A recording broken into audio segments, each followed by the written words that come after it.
This is not anybody's fault. It's just confusing. The M8 is not a successor to the M7. Different. Right. They are just separate products. And you should not be thinking about an M8 as a successor to the M7. It's not a new iteration of the same product. They're completely different products. The M7 isn't being phased out. It's not going anywhere. Brand new M7 sources are still being manufactured because just like every other different type of laser that we discuss on the channel, it is a separate machine with a separate use case. As Kyle and Matt said, very, very few people have. So don't think of it as like the iPhone 7 versus the iPhone 8. That is not how they're using that naming convention. Yeah, they're literally just separate products.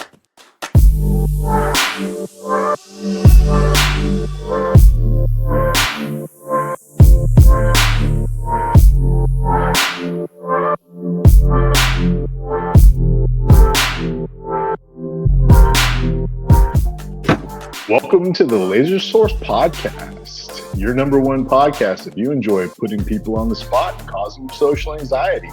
I'm your host, Anthony Montez. That was pretty good. Yeah, that was good. Hey guys, welcome to the show. How's it going? Anthony, you killed it. I think it's the new haircut gave you all the confidence. I think it was. It's confidence inspiring, unless you ask my children. What? You want to tell people what your children did when you came home with it? Yeah, they just straight up laughed at him. What's on your head, I think, were the first things to come out of somebody's mouth. That's when you're like, maybe I don't feed you tonight. Right. This was a controlled test for toupees in the future, and it failed. That was like the day after Christmas. I shaved, like we did the whole family thing. And I was like, all right, I'm going to shave and just so I can feel what the air feels like on my face again. And I came out and my daughter literally stopped playing with whatever she was doing. And she goes, that's unfortunate. And I was just like, God. Oh. And then my wife's like, Evelyn. And the boys just like shook their heads. No, they didn't even say words. They just went like someone had just farted in their face or something. Like, no. Right? Alex, do the abuelita. How does it go? No me gusta. So tell us what's going on with you guys. What's new, guys? Anything exciting? I have plenty going on, but I'm not ready to talk about it yet. Alex has had a traumatic day. I spent my last 2 days cleaning. I'm probably going to be getting a dumpster. Spring cleaning? You could say that. Anthony, what about you, man? How's the new shop going? Great, man. It's going really good. I just trying to stay busy. I have some big jobs coming through. There's a restaurant across the river in Nauvoo, Illinois, that they're getting ready to open. The guy converted this gas station into a restaurant. I made his signs for him, 3 foot by 6 foot wood sign that I cut the letters out of for him. Nice. And I cut out at a 1/2 inch plywood, a 5 foot by 7 foot, just the letters this time.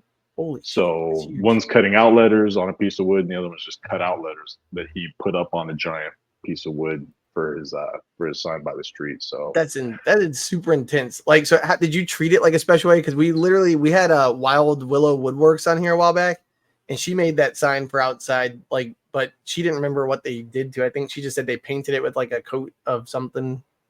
The lettering that I cut out for him, I just primed it and then put like 3 coats of this heavy duty outdoor rated Exterior spray paint for him. Yeah. And then the sign that I cut the letters out of, it was kind of like a butcher's block style where it was like planks glued together. And so I just sanded that and I used a, what's this stuff called? It's a varnish made for like outdoor, like the outside of doors. It's an outdoor rated varnish. Like a shellac or something? Basically, yeah. So. Gotcha. And that's my one thing too, is like, did he want you to like affix it to the wall, or how did you guys do that? Yeah. No, he ended up doing that himself. Yeah. I had a guy who wanted me to make a sign, so I did. And then he was like, well, can you put it up for me too? And I didn't really know how to tell him like, no. I mean, I did. I ended up just telling him no, but I'm like, I didn't, because like you want to be professional. And then they're like, oh, you don't put up your own signs. And it's like, because liability wise, dude, oh my God. Yeah, that's what I was just going to say. I would just say I'm sorry, I'm not insured for that. And then, Well, and that's basically, I just told him I didn't have the hardware for that. I'm like, yeah, that's not something I've ever done before, and I'm not ready to offer it that service at this time. And he just was like, oh, okay. But like, dude, especially a sign as big as yours, mine was like 3 foot by like 18 inches, I think. Like, yeah, this was definitely a big job, and it was one of those ones that, thank God, I have a pass through on my CO2, because otherwise it just would have been impossible. His first idea was he wanted to cut it out of steel, and I was like, I just can't do that. So we came up with some different ideas, and that's what we went with. So it's like a natural wood, and then I stained the inside of the cutout black, so it's nice and dark, and there's contrast there. And then at night he has LED lighting behind it, so it's going to be backlit. like stands out like that. Yeah. Nice. Yeah, pretty tight. All right. By the way, we just giving Alex a little more time to get ready there. He's working on some technical stuff behind those boxes. Am I? Yeah. That's what I call it. Right. Just tell him you're doing technical. So at some point, maybe at the end of the episode, I'd really like to get like a little tour, maybe, Anthony. Do you think we could arrange that? Like if you come in on your phone? Oh yeah, for sure. Yeah, I'm at like my desk/reception area, so I'm in an old bank building, and this is my view out the front. So holy there's crap. lots of natural lighting. There's a spot over there. I'm still kind of in the process of figuring out how I'm going to use it. I kind of want to like a showcase room. That, or if we were going to have the potential of getting people in here to do like sign parties and stuff like that. So if I put like a work table in there, yeah, then there could be like 2 walls with a table and some benches or some stools and stuff for people to sit on and work on things. So yeah, dude, that would be awesome. I can't believe like you just have, it's not even the amount of space, it's like the quality of the space for what you're paying for it. It just seems insane. Like crazy, unrealistic. And what you don't see behind him is there's a whole room behind him, and then there's on the other side that he showed you, there's a whole room behind that. It's like super crazy. I don't know if we can see it. Before we're done tonight, if we have time and you're willing, Anthony, I think somebody so crazy, including me, would like really like a little mini tour, if you don't mind. It's wrecked right now, but sure. Dude, look at my desk. Are you serious? I'll show you around later. So, this whole place looks like a bomb went off right now. It's awful.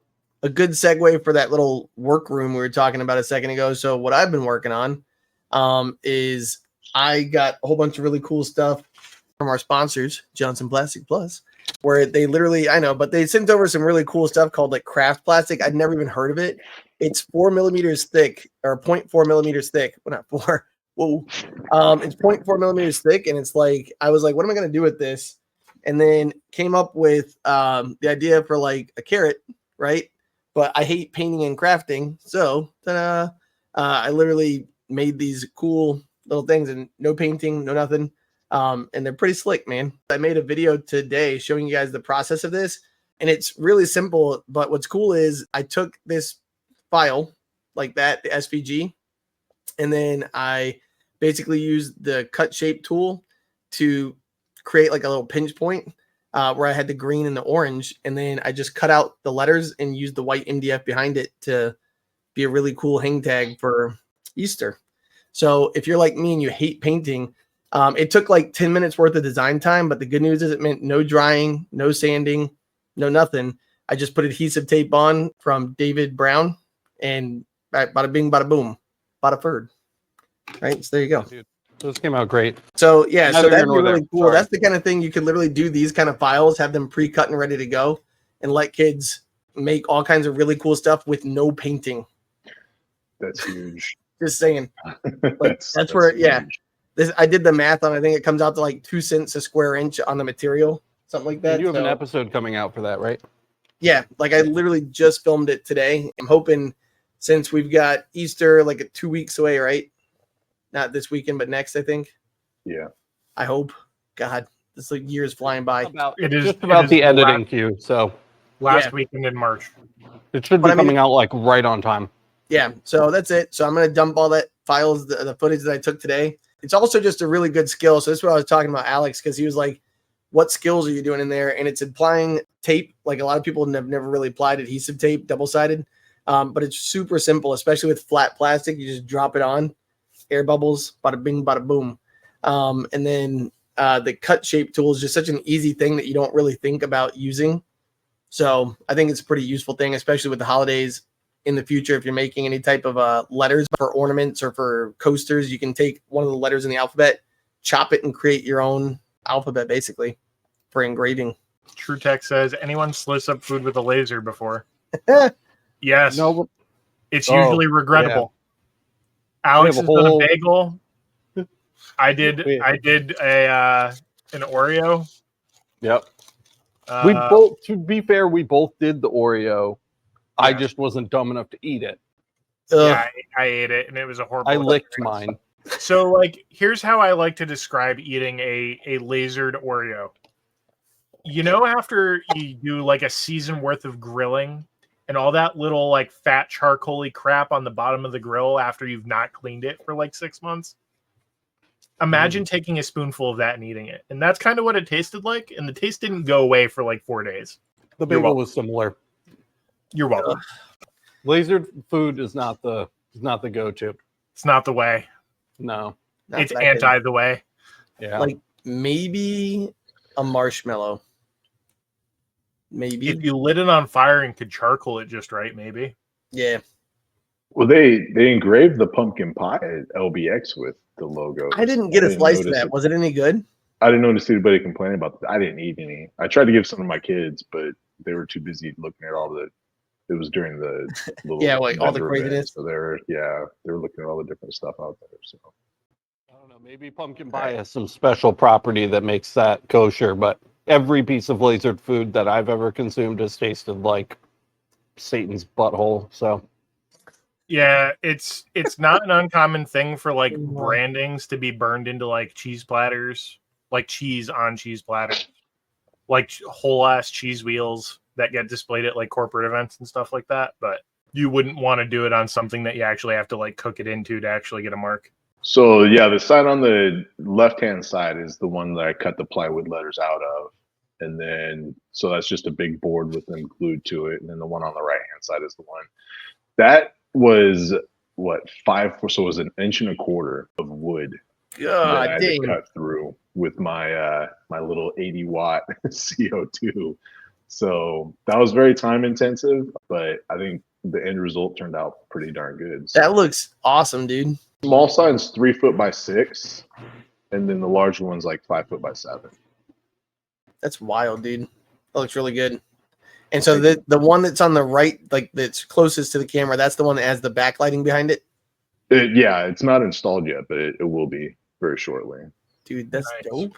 And Very so cool. after that, then there's a bunch of like swag and merch that the guy wants to do too. So just off the top of my head, came up with some ideas for him because I saw some racks in the corner of his restaurant when I dropped the Yeah. signs off, and I was just like, "What you got over there?" And he's like, "Oh, well, I'm just kind of trying to get some merch and stuff." So I came home, found everything I could think of that a restaurant would want their name on. And Nauvoo's a real touristy town. It's an old town, and for people who are involved, like in the Mormon religion, it's a really big. Like they have a temple there, and Yeah, it's like the there's Reno. one that was Midwest. originally like burned down and got torn down, and then they rebuilt it recently. So it's gets a lot of traffic, and so he's wanting stuff that he can sell. So I had a hat that I bought a hat press and a hat and stuff and just never got around to messing with it. So I broke all that stuff out. I made a hat for him. Nice. Some I was just about to say that's a keychains. good way to do it, man. Yeah, and just dropped what the was stuff the off. to him. value of like the invoice total for like everything that you did for them?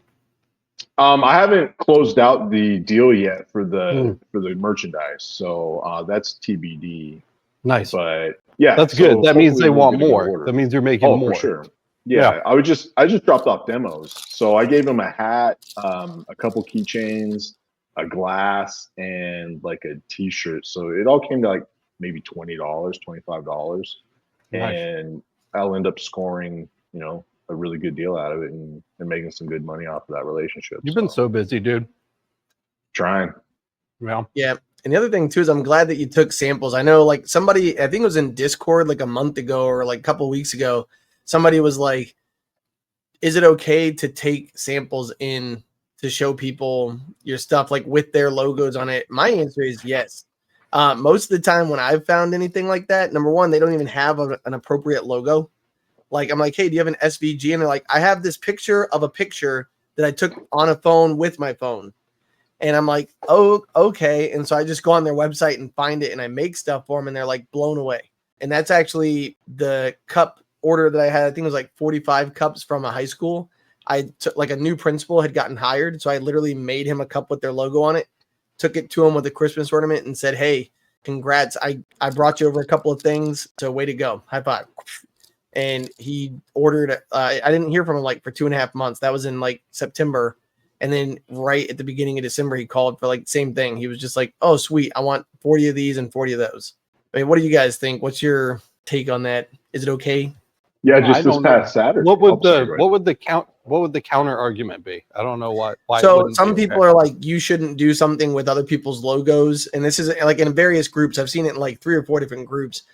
People might be mad you use their logo and they're like, who are you? I don't know you. I think if the only recipient is the business and they respond that way, then fuck you. And I've personally thrown that caveat out there. Like when I go to a new company, I don't know who they are. I will ask for a manager, or I'll go in there and scout and build a relationship with that manager first, and then come in and say, I have this for you.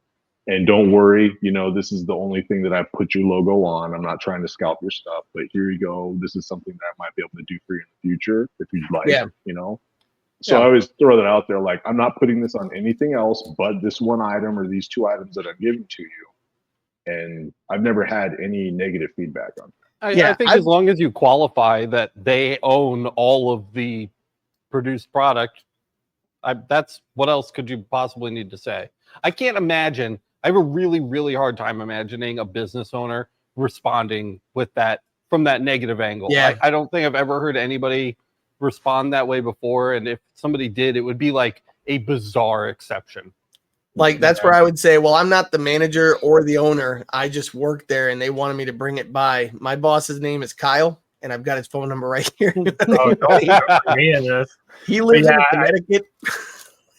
I would be very much in the same position of if I was doing that as like a sample to like show a small business or even a medium-sized business what I could do, I would put the addendum there of, yeah, I'm not reproducing stuff. This is just a sample for you, for your uses, because it's yours. I'm not giving it to anybody else. And if you tell me you don't want anything from me, then I'm literally, it's gone anyway. So yeah, I'm with you. And the other thing too is like, I've always told people, if you like this product, you should wait until you actually give me your real logo. Cause like this was my attempt at your logo. Because there's sometimes where people have some like wild stuff and it's like you need that SVG to get it done. Yeah. So yeah, but anyway, there's just a thought that I had, but I feel like I've had nothing but positive out of that too. So just something I noticed, and it was in our Discord where I saw that people were like, is it okay to do that? And so yeah, I think the precursor is pretty important for it, but people like getting free shit, dude. And if you have an opportunity to like build a relationship with that person first, like if it's a coffee shop or a brewery or something like that, go in there and like buy stuff from them first. Like, hey, I'd like to try out your new beer or something. And then they see your face a couple times, and then you stop by with stuff to give them. And I think that would definitely soften them up a lot too. Speaking of free shit, Cloud Ray made this for me. They did not gank my logo for it. I mean, it's pretty much like spot on though. What are you talking about? Also, they sent me this. I said I was going to wear this today, and I totally didn't. But it's an apron. It's in the thumbnail. You should put your French fries in the pocket right in front of you. That is beast mode right there. Oh yeah, dude! Quick access French fry. If you tighten that neck part up, you could probably just like dip your face down and like grab them with your mouth. You don't even have to use your hands. Oh, there we go. Has anybody seen my cheeseburger? Oh wait, it's in the fourth pocket. You know what? It's actually it's kind of like a nice burlap material. That's like screen printing is a little rough, but I'm here for it. Look at that. That's it looks like it looks heavy duty, like canvas or something. That's podcast is sponsored by Johnson Plastics Plus. This apron is sponsored by Cloud Ray. let's smash a couple questions. Yeah, well, let's do before it. that, Laura said that's the best apron ever. Yeah, there you go. I'm a So pretty big fan. Oh my god! All right, there you go. Hector says, is it okay to mention brands or just issues and questions specifically? Yeah, dude, if you have a question about a specific brand, if we have feedback If what about you it, have to for say it. adds more value than mentioning a brand name for the sake of mentioning a brand name. Yeah, don't just do shout outs for brands. Yeah, I wondered too, like if he thought like maybe Obviously. it wouldn't be okay to That's our job. like, bash somebody or something. And that's the other thing too, like whenever you do mention somebody, like if you're wondering, like if you've got an issue with a brand, I think it's okay to discuss it, but with context. Yeah, you as know? long as you're not slandering people on the channel, then we should be fine. Yep. Rent Collector says, can a guy stay busy with a fiber laser? I'm not a Yes. crafter. I am interested for work on guns. And because I was given an opportunity to do a lot of production work on car parts for a race shop. Yeah, you can totally stay busy with a fiber. There are a lot of people who only have a fiber laser and run it all day, every day. The work's out there. You need to line it up. You need to find it. You need to make connections with local businesses You guys are going to be hearing a lot more about that because I accidentally opened my laser business by accident a couple days ago. It's not a dead ass. That was not clickbait. I was in here. Miranda was here, and I think I was on the phone with one of you. Yeah, I was. You, Matt? Yep. And like this guy, super nice guy, but you know the new studio's in the basement of our build. We're out of the way. You have to like wander into the back rooms to find the studio, and this dude did it. He's just like, I'm on a mission. I'm getting this shit engraved, and he wandered through the back rooms and found the studio, and he just kind of waltzed in. He was just like, "Hey, I need some engraving." The best part was Alex is like, I gotta go. There's like some guy here, and I'm like, what do you mean? He's like, I don't even know. And then he just hung up, and I was like, oh, all right, bye. Yeah. Miranda heard it first. She's like, "Is somebody in our office?" It was bizarre. She's like, we've been planning on reopening the shop, but it's not. We weren't planning on doing it tomorrow, you know. So he wandered in, and he had a bunch of shit. He had Swiss Army knives and compasses, which of course were both plastic. So kicking it off right with the UV. And I finished the job today. They actually came out. They came out really good. I don't have a picture of it in a place where I can easily throw it up on the screen, but it came out fine. I relayed the settings to Kyle so we can add them to the website later. But yeah, it was just unexpected. I actually didn't even end up charging him for the work because I didn't have my point of sale up yet, so I couldn't take his money because I wasn't there. We weren't planning on opening, so I haven't like reopened my Square account and like gotten the reader all linked up. So I was just like, you can just take it, dude. And it was probably like $70 or $80 worth of stuff just based on what I would charge for UV work. And I just let him have it. I was like, you'll get me next time. But yeah, and he probably will too. Like he'll probably definitely come back and definitely more business. So just put a contract out there and be like, sign it in blood. You'll owe me a favor one day. Yeah. When I am doing really little stuff, dude, I give away freebies all the time. It's so easy to just be like, I would charge you $25 for this at a minimum, or I could make you like crazy happy and just throw it back to you for like 5 minutes worth of work. It's kind of like the customer level version of bringing the free stuff to the restaurant or whatever, you know. I give little freebies away to just normal people all the time, especially because those normal people know the restaurant owners or what have you, the brewery owners. You know, everybody knows everybody. Word of mouth. And I'm gonna say in a town like that, someone goes, "Oh, I love these. Where did you get them?" And it's like, bam. And then Miranda wanted to tell people, by the way, we have alarms and cameras. The door was open because you were moving stuff between the two. Well, yeah, we were here. It was the middle of the day. Yeah, totally. Laura said security. Circling back to that last question, because he mentioned gun stuff. If you're going to be doing a lot of gun stuff, make sure you're not getting yourself in trouble because there are legalities you need to follow depending on what you're doing. There are that we don't cover here. State level. Nope. Yeah. Nope. We're not giving advice on that, but we specifically look into FFL stuff. Do not cover that on this channel for that reason because it's just so gross that I don't want to get caught in a bear trap on that. Reach out to the ATF yourself and start that process on your own. Dude, and you know what? Everybody that I've talked to that has undergone this process, that has reached out to like an ATF agent, has said that they've been incredibly nice and helpful. Yeah. So I just We've It's also not been like- told. We've also been told that they've gotten different answers depending on which AT office they called. So what call state, the local locality. one that is going to be overseeing you. yeah. And the one that's going to be stopping by your office. Well, and that's the thing. Yeah. Every time someone calls about an FFL, it's job security for them. So they love you guys.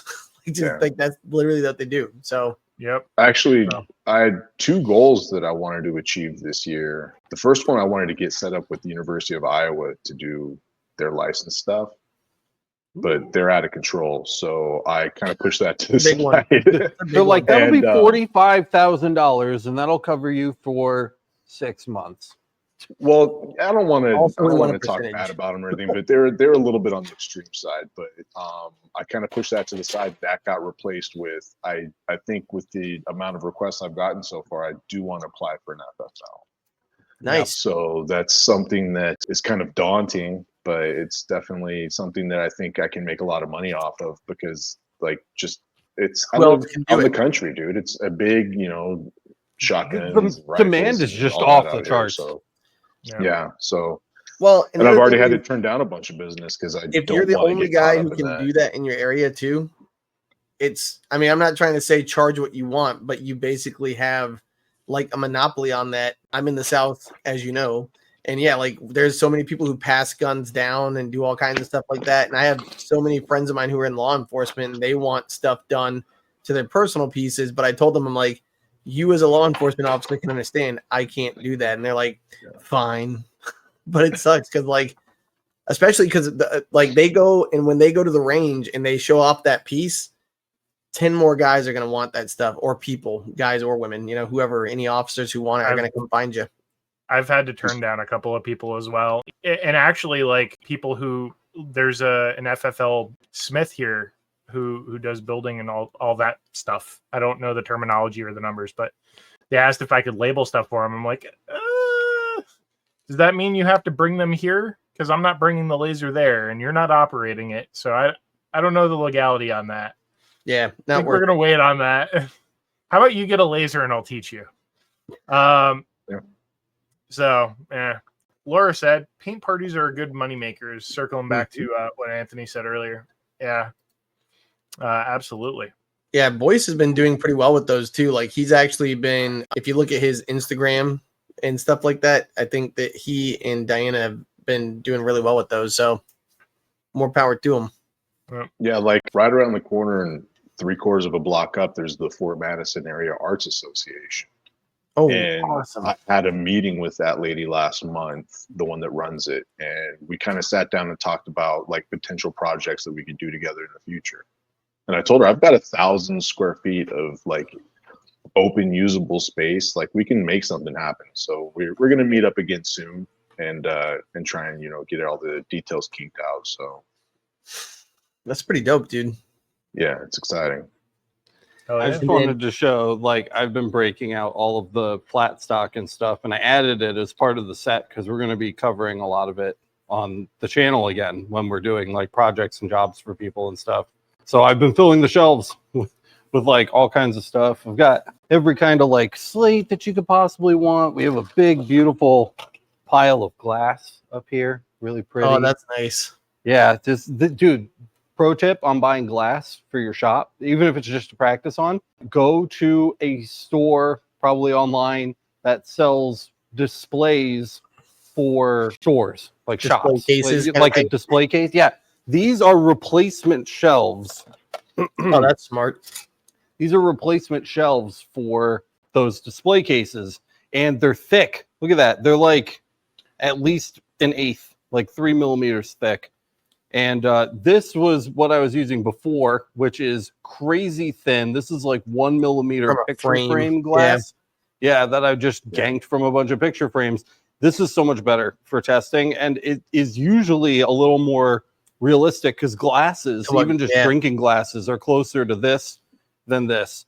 So, pro tip on buying glass if you need it. Well, and by the way, for anybody who, if you can show that again, that little thin guy. Yeah.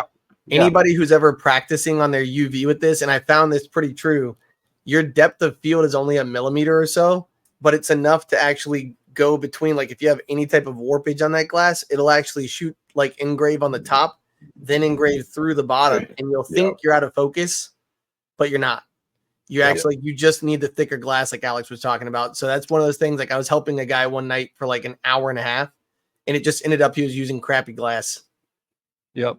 And once he got like the real glass, it was like perfect. This is my collection of Romark from JP Plus. I have that over here. And then this is all of the Ukuch hardwood that I have. Oh, you're like a which came bad boy. Yeah, this came in the that's a lot of wood, Alex. Yeah, thank you. Most of this came from the seconds boxes. There are a few sheets in here that were like cut that are like project ready boards that I have. I just cut a focal stick out of one. Nice. But the rest of these are from the seconds boxes. You can see that they're really nice. And they gave me basically like every domestic wood known to mankind, which is really cool. See, I'm like super weird about my plastic though. Like I never stand it up like that. I'm afraid it's gonna warp. Like I always lay it flat, always. Dude, you know what? I lay it flat too, and it warps anyway. So Nice. This is just there for convenience now. They also sell these sample kits, which are really nice. So these have all of the so damn nice. Yeah, they're so nice. They're all marked with exactly what they are. And I just keep them in little packs like that in case I need to reference them. And there's just a bunch of other stuff, man. It's just, it's all lit up down at the bottom. I don't even think you can just barely see it down there. There's polyurethane leather, felt. I have big sheets for lens corrections, which I'm going to be redoing soon. All of my machines are going to get fresh Lightroom lens corrections. Maybe me and you sit down one day and have a lens correction party. Yeah. Arctic tumblers, glasses, all kinds of glass things. We're going to be, I think we should redo that list soon of like low cost items to keep in your shop. We have a lot of really good stuff I feel like we haven't talked about before. But yeah, just getting this all like sorted and put away. So I wanted to show that because I've been working on that, but that's that. Nice. Yeah. I don't know if I could show you all of the shit that I have in this place. This is like a nightmare dome. I literally was thinking about selling like flat stock that's just not moving. Yeah. You know, like just putting out there wholesale. Like, here you go. Shave $1 off each piece and then just put it in a box and ship it out just to make room. Yeah. We Do Widgets asks, good evening. I made it this week, at least for a while. Is 6-ish the new time? It might be. I think it's harder on Matt, but I find it substantially easier to do this time. We started doing 9 before I had babies. And now that I have babies, it's like right when Coraline should be getting ready to go to bed. And what ends up happening over and over and over again is we're like, she'll be asleep by 9. And then she's not. And because she's overtired, she's an actual terrorist. So this has been easier because we do the show at 6. We're done at 7. I head home. And then the kids are actually starting to get like tired and I'm there for it. Because my kids are now, we go to bed at 8 o'clock because school here starts at 7 a.m. So like my kids, we're out the door by 7 a.m. So we wake up at 6 or 6:15. Wife gets ready. I hang out with the kids for a little bit in the morning and kind of drink a cup of coffee. And then it's like they're home by 2. So it's hilarious because like every day I have an alarm set for 2:08. And Alex will be like, hey, it's lunchtime. So you need to go pick up your kids. And I'm like, yeah. Pretty much. Like my wife eats at like 10 a.m. for her lunch. So anyway, so that's the thing. It'll work out. Like if this is our new time, that's cool. Just got to adjust the schedule. Yeah. Kyle, what do you think? You like the new one? I take it or leave it. I don't have kids. So my schedule is kind of my own in that aspect. Kyle's like, it's fine. I don't really like doing the podcast when I roll out of bed, but I think you should do it from the bed. I've been awake for 5.5 hours. Thank you very much. I also went to bed at 7 a.m. Dude, I don't. These are literally brand new. I've never opened them before. And in order to save space, they've packed the smaller ones inside of the bigger ones. They nesting dolled them. Which is fine. You would think that would help protect them. The smallest ones have like a double aluminum casing, essentially. But they're like, I don't know if you guys can see it, but they're like rubber rash, right? Yeah, they have like rub rash on them. Like, why is that happening? I don't know. Science. It sucks, dude. Yeah. It's like half of these are scratched. I've sold a few of them, but it's always like I have to find customers that want like every inch of the surface covered, you know, and it's just, I don't know. Just Are those like aluminum, like raw aluminum? yeah, they're aluminum. These are raw aluminum. I had black ones, but I sold out of them. Oh yeah, and I those go haven't quick. ever replaced them. These are just from Amazon too, but I liked keeping some of them on hand. Yeah, so these you're gonna find it. And you can see at my desk. This is just like as I've been moving things over from the warehouse to the new studio. All of the like random blank BS that has just appeared has gone here, and so I have to go through it all. But I figured I'd show you guys when I was looking at it. Look, this one's all dented. That was This the literally got a technical big stuff dent that in Alex it. was working on earlier. I ran into so many issues with the UV laser today, and it reminded me why we don't recommend EasyCAD 3. So 2 good comments here. One was from Ed. He said you can definitely polish the scratches off with a little bit of rubbing compound, not the Oh, dents, that's a good but at idea. least yeah, so that's a good idea. Thanks, I should Ed. try that. I'm going to try that right now. And then Laura said the little ones are great for tooth fairy containers. That's actually a really cute smart. idea. I would Very like smart. if I didn't have a laser, I'd drop like $10 on one of those in a heartbeat. Like, oh my god, it's a little tooth container. So cute. You can put human bones in these. It's amazing. I put a femur in one. Let's see. Yeah, go for it, go. True Tech says, anyone ever laser their own replacement lenses? No, mostly because the lenses that you use for any given particular laser, whether it's a Galvo or a gantry, usually has very specific coatings on it for protecting the lens. I don't understand the question. Can you clarify the question for me? I think imagine what it's it cutting said. their own lenses Yeah. with a laser for the laser. How would you even do that? I mean, Carefully. you can use a UV to cut it, but Yeah. that doesn't really give you the same protection. Like, you're not going to have the materials there to coat it. Are we talking about lenses for eyewear? Replacement lenses. I don't know. Could be. Oh, yeah, maybe. I guess that's open-ended. Are you talking about an F theta lens? Open-ended. So I have used, just to answer this question, 2 ways. What Kyle is saying is there's definitely like you can kind of see the coating on here, like because the light's literally perfect for blasting the shit out of this. So you guys can see the fact that my hand is a different color on my palm because the sun is just blasting. But you can also see the reflection. Like there's what is it, zinc selenium on these or something, right? Well, no, zinc selenium is for CO2 lasers. Oh yeah, but, there you go. Selenium oxide. I mean, it doesn't matter. The Yeah. lenses are not like a flat plane. They're right. And that's what I was going to show them. So you They're can actually convex. see these are convex surfaces. And so that's the other thing is you can see the shape of these basically. So we wouldn't be able to cut it. However, and the tint, by the way, is like True Tech said, yeah, I see the tint.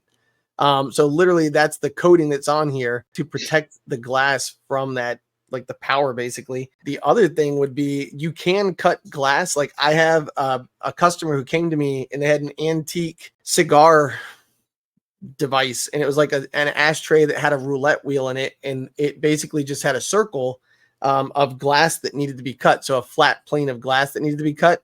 And yeah, I turned on the wobble like I did the engrave setting that we have, and I put a wobble on it and just zapped it right out.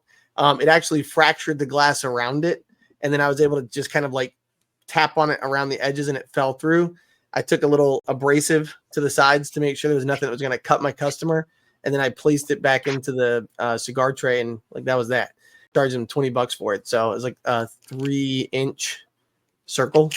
But I had to stop and slow down a few times because like anytime the glass is cracking on the outside of that, it would also, you got to be really careful because it could also be going back to the inside too. So you just got to be really mindful of it. There's definitely a lot of material science going on with this question that is over my head, and I mean, just a simple reason why none of this is going to work is because the only one of these lenses that is just coated glass is the fiber laser lenses, which are typically the cheaper glass is the K9 and there's quartz. But the UV and CO2 Galvo lenses are literally like doped with shit. Like they cook stuff into the glass to enable them to pass the laser. So it's you'd have to get the right materials first. You'd have to have a way to like grind and then polish them down to perfect convex shapes. That I would say no. If this is an F data question, no. If this is a safety glasses question, maybe. Oh, down here it says they would- mom was an optician. I somehow have a jug of that UV treatment. Okay. Well, the UV treatment that you use for optical lenses is not the same at all for what you use for lasers, laser lenses. Yeah, again, the glass is doped with stuff. The problem with UV lenses is that if you have glass and you're trying to pass an ultraviolet laser through the glass, it will just mark the glass and it will stop the laser from passing through the lens. Yeah.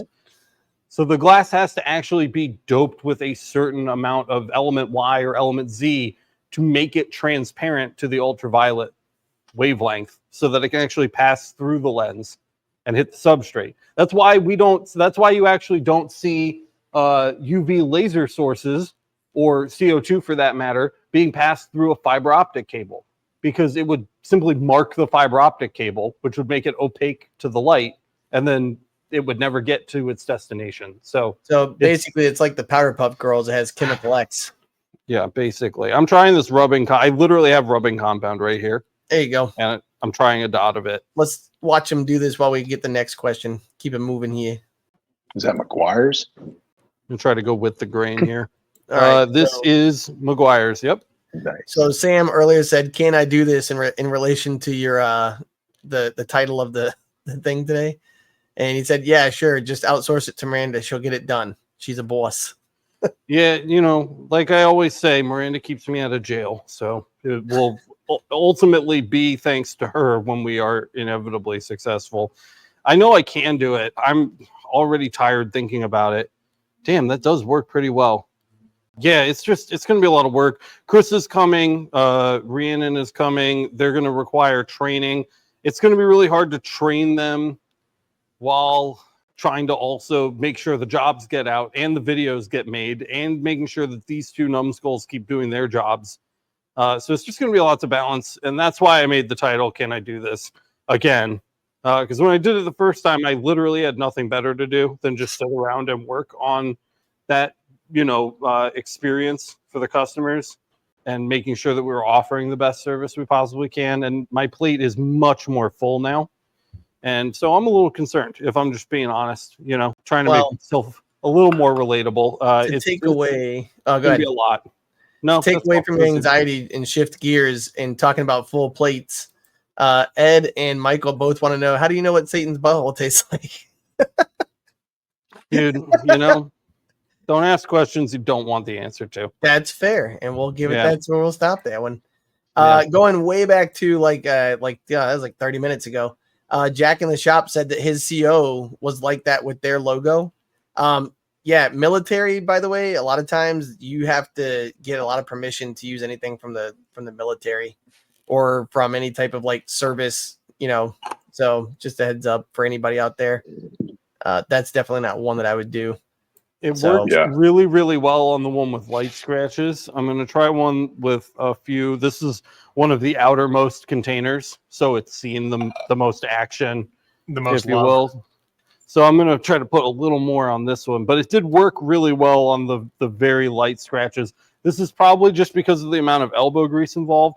I think like a rotary tool of some sort, Yeah, or like I was a just bench thinking grinder would be even better. A polishing wheel. You've Yeah, got your polishing rotary wheel. tool from Ryobi, and if you don't have it, you can buy like this pack that comes with the compound in a little tube, and it actually comes with like a grit wheel, and it's also got like a buffing wheel. The only reason I don't like using automated systems for this kind of work is, and this is probably just a me problem, but I feel like it's way too easy to over polish one area and then not the rest of it, and then it ends up being uneven or it won't match the original on like the other half of the thing. And then I run into that with windproof lighters a lot because those often need polishing after being marked, and I'll put them on like a bench grinder with a polishing wheel on it, and I'll have like a really shiny half of a Zippo and then like half of it that looks the way it's supposed to look.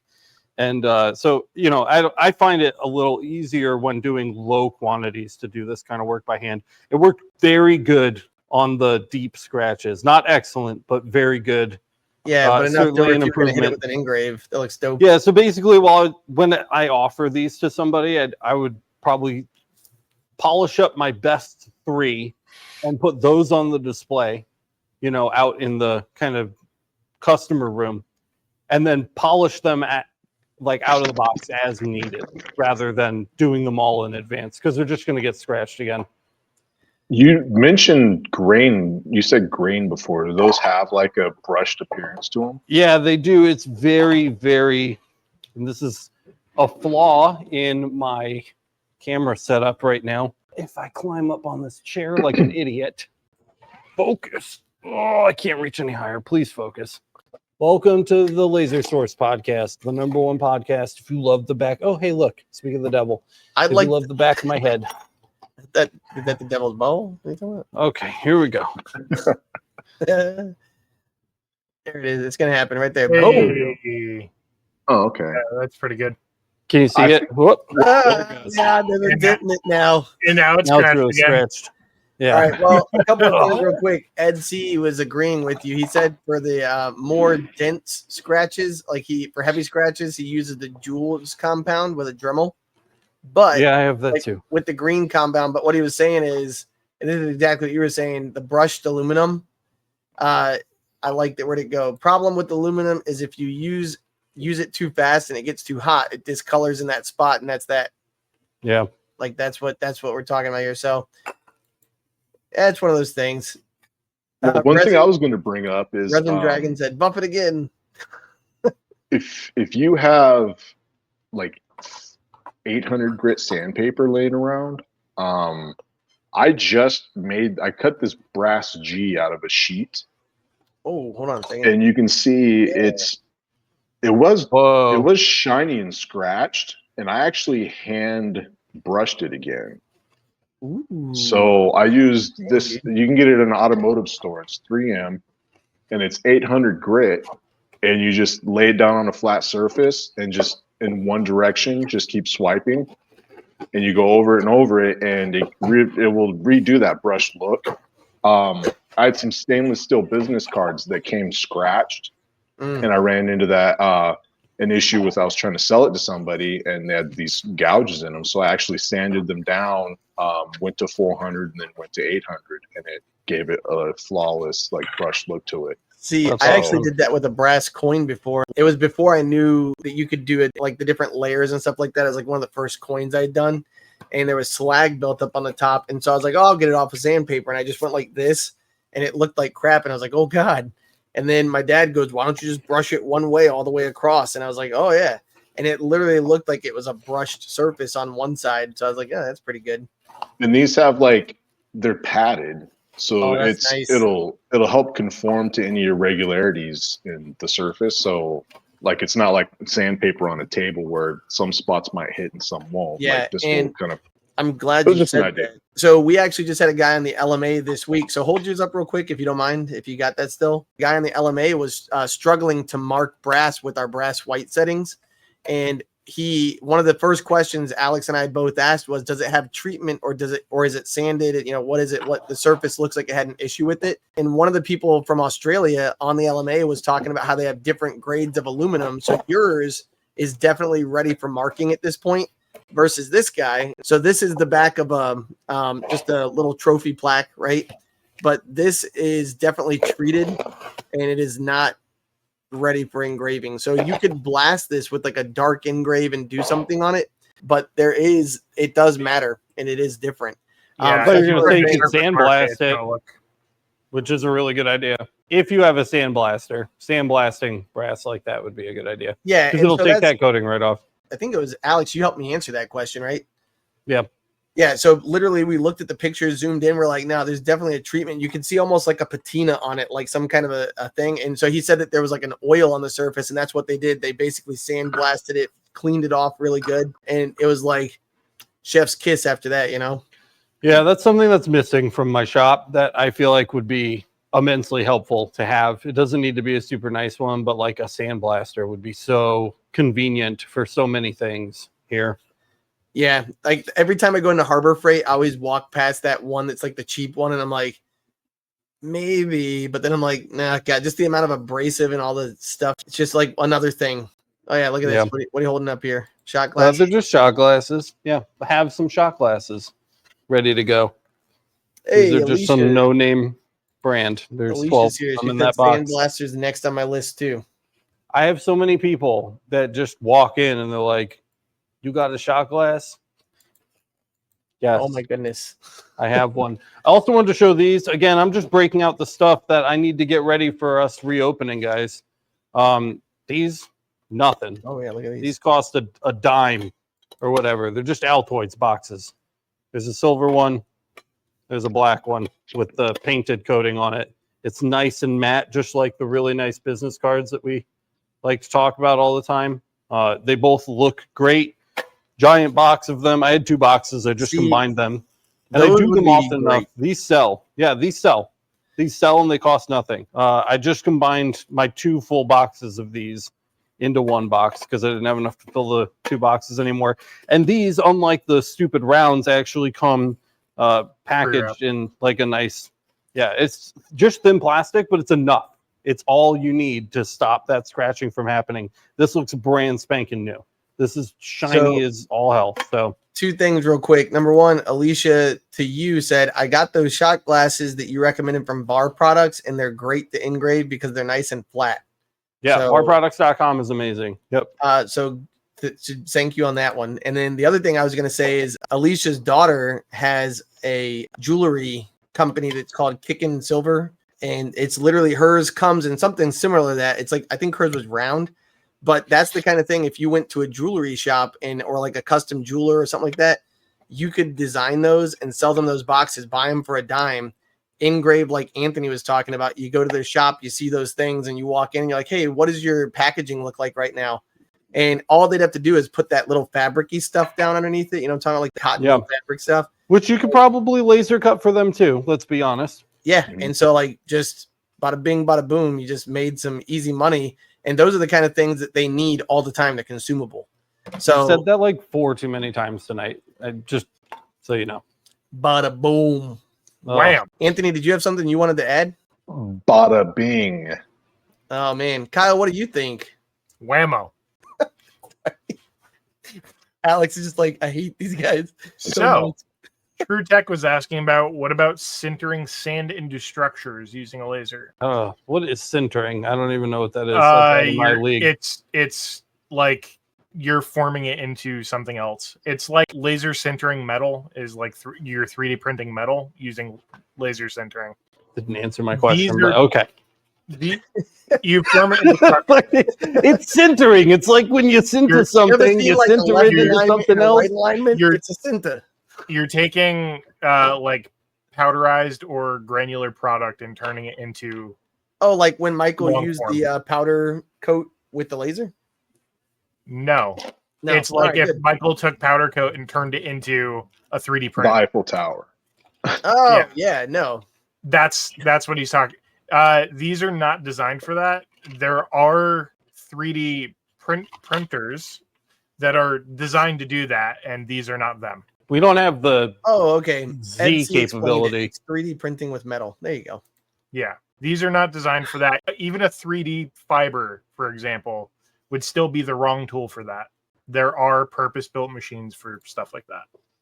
Okay. And it costs as much as a The house. next question is one I highlighted because we talked about it on the Wait, look at these. Look, Throwback Thursday, even though it's Tuesday.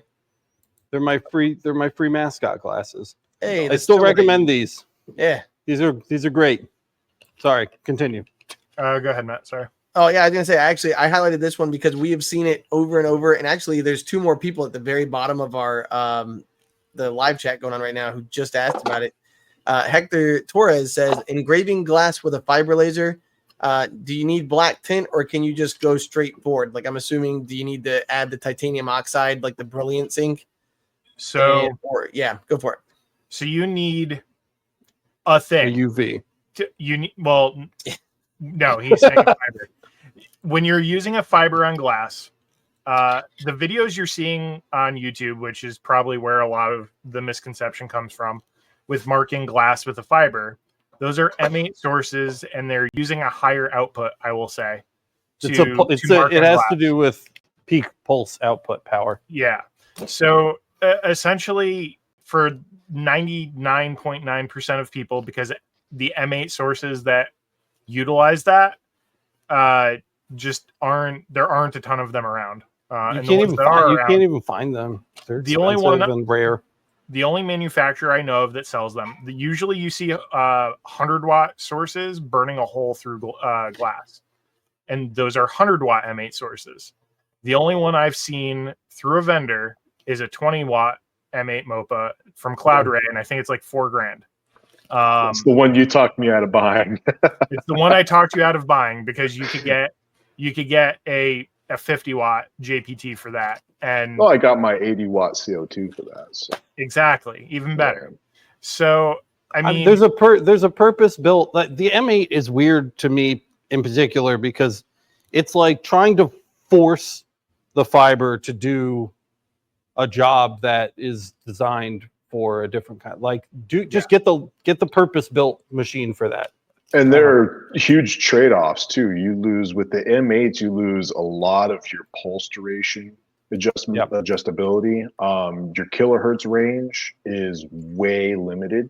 So you end up paying $20,000 in some cases for the source. And it's like a very, like Alex said, it's very purpose built. Like I feel like it's one of those rabbit hole finds. You know, like you read about it and you're like, it's better because it's different, and then you get it and you're like, it's different because it's different. Yeah. Like yeah. It's one of those situations, and we get this question a lot too. So yeah, it's not just about this, but M8 sources have their purpose, and for the vast majority of people, it doesn't serve the purpose they need. It's chasing the new shiny thing, but it doesn't actually fulfill the needs that they have. Okay, here's another thing too. This is not anybody's fault. It's just confusing. The M8 is not a successor to the M7. Different. Right. They are just separate products, and you should not be thinking about an M8 as a successor to the M7. It's not a new iteration of the same product. They're completely different products. The M7 isn't being phased out. It's not going anywhere. Brand new M7 sources are still being manufactured, because just like every other different type of laser that we discuss on the channel, it is a separate machine with a separate use case. As Kyle and Matt said, very, very few people have. So don't think of it as like the iPhone 7 versus the iPhone 8. That is not how they're using that naming convention. Yeah. They're literally just separate products.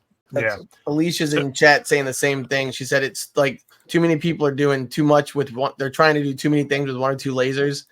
And you wouldn't use a table saw for all the jobs in your workshop. You know, you got to make sure you get the right tool for the job. So, I think this might be a collectible. Easy cat. Oh my god! By the way, is your free 100 hours of AOL online next to you? That's a different disc. But oh my god, Doom. That's zero. Oh, okay, no, I thought that was Doom. Like instantly. His OG OM Tech. This is an OM Tech from before they called themselves OM Tech. But yeah, this dude, look at this. Oh my god, it's brand new. Don't pull a Linus. Don't drop that. I'm going to. Right? Well, so let's circle back here, because we kind of roundabouted this question. So engraving with a fiber, need black tin, or can you go straight forward? So again, for the mass majority of users, you can't go straight forward. You're not going to mark with a fiber on glass. It's just going to go right through it. So what you need is an intermediary. So if you're dead set on marking with a fiber on glass, you need another substrate material added to it. So whether you do like the hack of putting aluminum foil on the backside, engraving through it, and getting a reverse engrave, which is frustrating at best. You have the option of adding like tempera paint to the surface, and that might be what he meant by his question. Black tint, like black paint. That's what I figured is either titanium oxide or that. Yeah, so it might be, because there have been some recent videos on the interwebs where people are using tempera paint. I think they're airbrushing it on the glass, See, and then they have settings that are engraving in it. So my issue with that though is it's like the can you and should you. So the Exactly. issue is if you're trying to run a production run where you have 50 of these things, nope. If you're trying to just see if you could, sure. You know, it's like, can my Samsung smart fridge run Doom? Like, maybe you shouldn't play Doom on it. Would you want to play Doom on it for more than Right. 8 seconds? So Yeah. that's it. I mean, I don't want to And is spend the- too much time on that. 'cause is I the don't- end result going to be something that you want to put your name on? You Right. know? So it's like, or that you can reproduce consistently is the other thing. Because maybe you put too little coat of paint on there. Maybe you put too much and then you've got an uneven engrave. Maybe you put too much heat through that process and it cracks the glass the first time it goes through a dishwasher and it explodes in somebody's dishwasher. It's just not the right tool. I know we're like a Galvo focused channel here, and that's primarily what we talk about. And the Galvo CO2 is not the tool for the job for these. But gantry CO2 lasers, continuous wave lasers exist, and they don't do UV quality glass, but they do glass. I ran my business on a CO2 laser for a very long time for glass work before I got a UV, and there's nothing wrong with that. So if you really want to do glass and you really don't want to buy a UV, maybe a small CO2 laser would be an option for you. It would be far more cost effective long term, especially once your time becomes more valuable. And I think planning for the future that way is particularly important. So just another random last second thing to consider. Vince is actually the person who I told the person in LMA to tag and talk to. So Vince is the only Vince I trust with his processes. He's very, very good at like actually creating processes to do something. So if you wanted to talk to Vince about his success with the titanium oxide on glass, he'd be the guy that I would point to, if anybody. And Vince is very curious, active on the LMA. Yep, that's how I knew he had done it. Yeah. If you're curious why we keep mentioning titanium dioxide or TiO2, that is the active ingredient in like Brilliance laser inks and like Duramark and whatever the hell else, laser marking spray. white. There's like 7 of them out there now. There's options, but essentially they all use a formulation of titanium dioxide. And it reacts well with the lasers. So the last one that I saw, because it's very important, because Alex has lost his mind on this a few times on the show. I need recommendations for fiberglasses that will fit my budget and fit my lenses. And I've got this already ready to show you. So if you head over to lasereverything.net, we have the buying guide there. I feel like we don't give the buying guide the love it deserves because there's so many resources here. But basically, you go over here to PPE and it's got laser safety glasses. And right there, we got links to take you to specific ones for fiber. And it's literally what I've got behind me. It's what Alex was just holding up a few minutes ago. These will fit over. I've got big Oakleys and these fit right over. They also sell goggles. So if you go to Amazon now, they've got goggles on the list. If you want to always look like you're getting ready to hit some fresh powder, boom. And by that, he means no. Right. Yes. No. So that's it one even option. It even has like grooves here. That's dope. To let the air out. Well, I think that's for your glasses. The arms of your glasses. Oh, get out of here. I'm getting ready to order a pair of those, by the way. They get a little foggy if it's super humid out, but it's or if you run hot as a human. For the UV free mascots, some of these actually got the listing on it of what it covers, and it's got the test readout on Amazon now.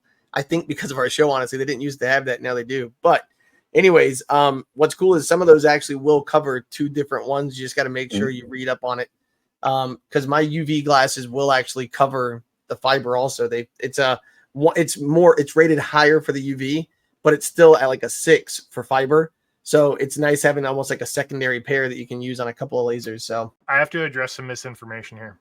Auto darkening contact lens kit, clip-ons make sense for regular glasses, cut film to doctor up dollar store glasses. I feel like TrueTech just trolls us sometimes, so I just ignore a lot of that stuff. These are not good suggestions. You could cover your eyes like this. Brightness is not really the concern of what you're protecting yourself from. Yes, you can get welder's eye, but that doesn't protect you from the wavelength of light. You cannot see the wavelength that's coming out of the laser and still be blinded by it. So no, that's not a valid claim. Don't do that. You could be blinded with science. So, anyways, It's like that was the last one. you're gonna put some fucking sunglasses on and block an X-ray. I have to mention the no IRs that I'm in love with now. I used to wear the big heavy goggles, and now I really like these for going over my glasses. They're super nice. They're like entirely made of the filter material. Oh, nice. Like 100%. So you get to really keep your peripheral vision, and it's no IR, so you don't need to worry about the quality. They can be a little pricey depending on the wavelength that you're blocking, and I know you want it to fit your budget. The free mascots do that, but and what do I say every time that this comes up on the podcast? If you went blind tomorrow, how much would you pay to get your vision back, having lost it? And I think $200 is a low answer. So, there you go. All right, that was the last question. That's everything we got. Ready to close beautiful. Yeah, Anthony does. Oh, bro, we didn't have time for the tour today. Will you upload one to your channel? Ooh, Yeah. Yeah. If you guys don't subscribe to Anthony's channel, subscribe to it. We'll put a link in the description so you can find it. Anthony has a cool YouTube channel, and I know he's planning a lot more content for it for sure. There is a short video from when I did first move in, but the shop is completely empty. So yeah, I'll get that tomorrow. I'll try to get that uploaded. So really quick, bro. As part of the closeout, can you, as a paying member, let people know why they should go sign up for the LMA? 3, 2, 1, go. For the LMA, it's you have access to a lot of not just the Alex and Kyle and Matt. You have access to just a plethora of information from people who are on their lasers nonstop every day. They do it either as a serious hobby or as a living, and they're right there at your fingertips. So, I mean, the Laser Master Academy is worth its weight in gold just in the experience and knowledge that you can tap into with a couple of keystrokes. And they're always very prompt and very intelligent and thoughtful answers. Whereas Facebook and other places, like I live on Discord, but if I really want to know something, I go to the LMA because that's where the people that are going to give you the most intelligent, most knowledgeable answer are most likely to appear. So if you haven't signed up for the LMA yet and you'd love to support the channel, I'd say it's worth every bit of money that you could throw at us, or the channel, and it's just worth its weight in gold. 24 karat, right, Matt? 24 carats. You are an eloquent motherfucker. You know that? An eloquent motherfucker. And that's it, guys. Yeah, seriously, all of the stuff that Anthony said is 100% accurate, and it's the number one way to support the channel. It's the only way that I can afford to pay our employees and build these beautiful sets and take you guys along on the journey as things continue to evolve, especially with the shop reopening. So please, if you haven't already, consider going over there and signing up. You can sign up for as little as now $5 a month. It actually went down, so it's cheaper now than it has ever been before to support the channel, and we really appreciate it. Go check out Anthony's stuff. He's got just a ton of stuff online. You can find him at the Discord. If you want to ask him questions, he's a mod over there. He's a mod on Facebook. He's a mod on the LMA. So he's pretty easy to track down if you want to get in touch with him. And you should subscribe to his YouTube. Yeah. If you want to see me engrave eloquent motherfucker on this wallet, oh god, right here, yes. You can subscribe to my channel. Getting wet just thinking about it. And, I think that's all I've got, guys. Take one last look at this sick ass apron. You're going to be seeing a lot more of it, and that's all I've got. Thanks so much for watching, and we will see you in the next one.